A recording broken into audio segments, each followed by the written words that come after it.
I grew up in a world in which, for decades, there was 1/6 of the world, by the year 2000, 1 billion people, who had 80% of the world's income.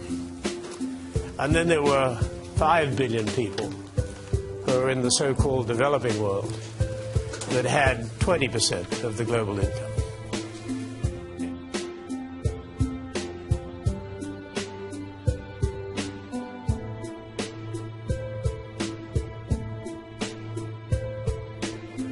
So much so that as we look out, the so-called 80-20 that I and my contemporaries grew up with is now looking at a very, very different future. It is the future that you will face. It is a future of 9 billion people on the planet by the year 2050. Of the 3 billion extra that have been added to the planet or will be added to the planet from the year 2000, about 100 million goes to the rich countries, and 2.9 billion goes to the developing countries. So come 2050, it's not 1 billion and 5 billion, it's 1.1 billion and 8 billion, or close to it. That is a huge change, dramatic change. The other consequential change is that the structure of the economy is being driven both by the population development and also by modern technology, which has allowed the conveyance of ideas and innovation to move to the developing world. And so the projections today are that that old 80-20 with which I grew up for decades will become 35-65. 35% for the 1 billion in the rich countries, and 65% for the people in the developing countries. That is turning the world on its head in terms of the world that I grew up in. China might become a larger economy than the United States a lot quicker than people think. Is that the case? That's right. Nobody seems to have picked this up. The IMF dropped a bombshell sometime, I think, in the last week, very quietly on their website, and no one seems to have picked this up. They have now put out a forecast of when the Chinese economy will overtake that of the United States. When you talk to a lot of Wall Street economists and talking heads, they will tell you, oh, it's decades away and all that stuff. Nonsense. It is 5 years' time, 2016. But it is the world that you're going to work in. And it is not a trivial change. It is a change of monumental importance. So much so that by 2050, China and India, the two countries that I have, of course, the leading countries in the developing world, will constitute 50% of the global GDP. 50% of the global GDP. That is the consensus estimate. But let's say we're off 5%, it's 45% of the global GDP. It's nonetheless a monumental switch in terms of economic power. Recently, till we had this crisis, the United States had a sort of 10 trillion consumption. European Union had 9. And Asia and the rest of the developing world had a little less than $5 trillion. So it was 10, 9, 5. And the middle class in the world, of whom there are today, or a couple of years ago, was 1.5 billion roughly in the middle class. 1 billion was in the rich countries, in that group that I spoke of. And about $500 million in the middle class, characterized as incomes of between $10 and $100 per capita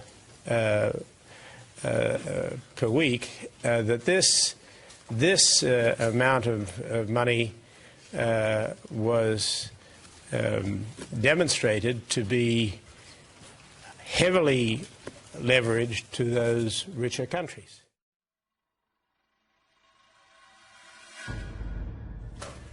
By 2030, the estimate now is that there will be 3 billion people in the middle class. And of that 3 billion, 2/3 of it will be in Asia. 2/3 of it.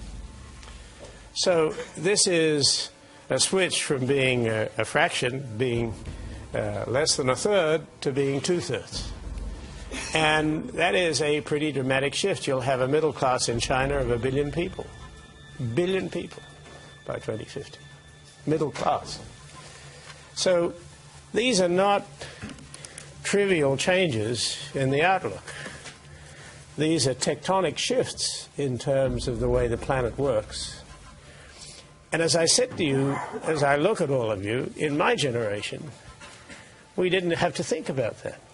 In the Dean's generation, it was 80-20 or 78-22 or something like that. It was a balance where you knew you were the rich countries, the powerful countries, and all the organs of running the world were designed to accommodate that fact.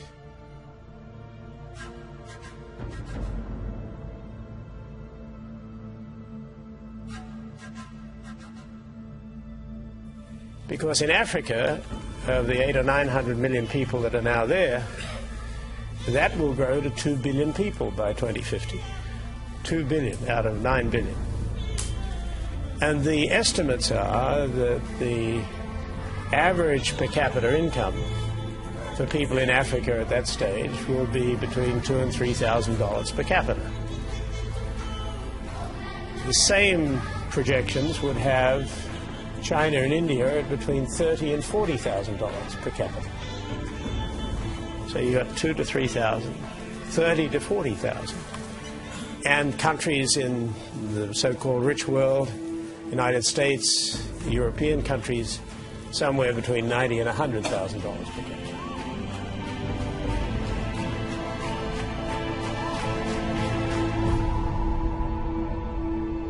So if you have 2 billion people living in a continent with $2,000 to $3,000 per capita, you have China and India with more people, 3 to 4 billion, 3 billion, between $30,000 and $40,000 per capita. And you have the rest of the world somewhere either north of that or in a middle class somewhere between the two countries. The two areas of the world, you have a basis for instability. China and Nigeria are building one of Africa's largest free trade zones in the commercial capital, Lagos. VOA Africa correspondent Scott Stearns reports Chinese companies will use the facility to manufacture goods for export throughout Africa. On the tip of the Lekki Peninsula in Lagos, Nigeria and China are building a 16,000-hectare free trade zone to develop local manufacturing and reduce Nigeria's dependence on imported consumer goods. It's one of the fastest-growing areas in Lagos State and will soon have a new deepwater port, an international airport, and new hotels as part of a 60-40 partnership between the Chinese government and Lagos State. Adeyemo Thompson is Deputy Managing Director of the Lekki Free Zone Development Company.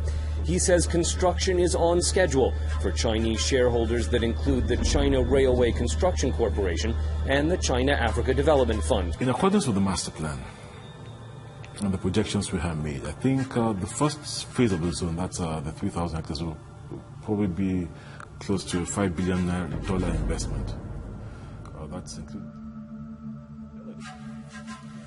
Africa is not a continent which is any longer isolated.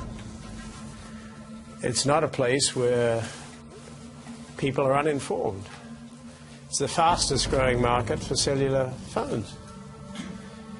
Information, as you would well know, whether it's in the townships or wherever it is now passes very quickly.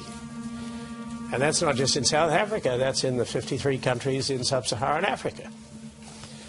And this is not an issue which is going to go away, nor is it an issue which is trivial to those of us that live as we do here. This is a major issue which is not being confronted and which you will have to confront at some stage. And that gets into a second issue which I would like to touch on.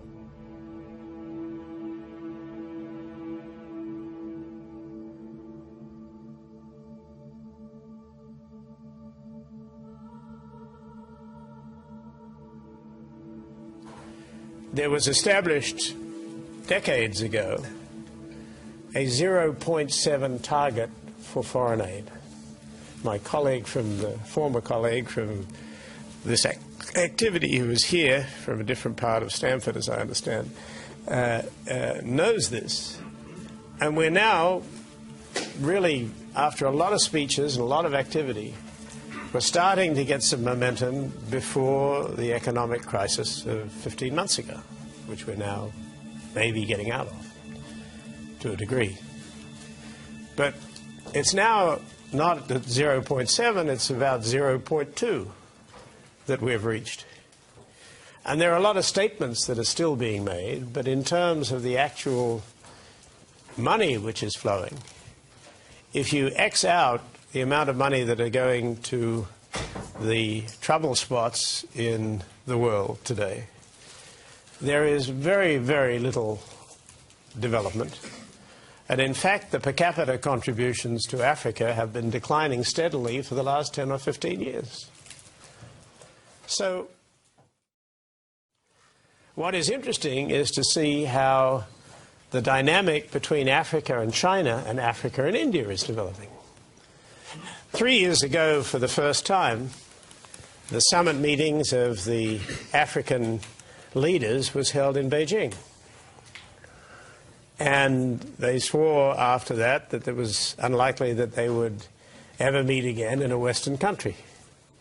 Simultaneously, 400 African businessmen met in New Delhi. And each led to an understanding on the part of both the Chinese and the Indians of having a dimension of their activities geared towards Africa. Of course, there's been an Indian community in Africa, particularly in East Africa, for a long time, and there are now 750,000 Chinese in Africa. And if you're in the business that I'm in, I was raise that as a point. And the second point I would make is that in terms of China and India, in terms of their development, I was trying to get the most recent numbers, and they may be in my BlackBerry, but I haven't looked. But the numbers in 2007 were the following. There were 110,000 Chinese studying in the United States. There are now over 100,000 Indians studying in the United States. So I look around the room, I suppose it's not surprising. There were 11,200 Americans studying in China and 2,800 studying in India. This is madness. It's just madness. And it's a tragedy in terms of the potential for our young people that are still being guided to look towards Europe, to look towards graduate work in British or European universities, when the world is telling them that the dimensions have changed notably. What is the last thing that I'll touch on, which is this: historically, the Western countries were able to stay ahead, firstly, because of manufacturing. Well, that got taken out, and manufacturing moved to Asia. The second thing that happened after that was that in service industries, it moved to the Western countries. And now that's been taken out in terms of Asian really dominance in the service areas. And thirdly was, in technology, we were able to stay ahead. But as is evident to you, and I'm sure from your colleagues and people you know, the technological advance has now shifted as well. So the challenge for our country is, what the hell is it that's going to be left for us if Asia's eating our lunch and dinner in terms of the things that we used to be able to do? And it's not just the United States. It is truly that group of the so-called billion plus that were previously the dominant factor who had 80% of the world's GDP. And so I leave you with that issue because as people that are going out into the world, if it were me today, the number one thing that I would be thinking about, which is different from when I grew up, is that the 80-20 rule, which I had comfortably in my hip pocket, is going to be a 35-65 rule. And that puts a challenge of dramatic proportions to anybody who's at a business school today or graduating.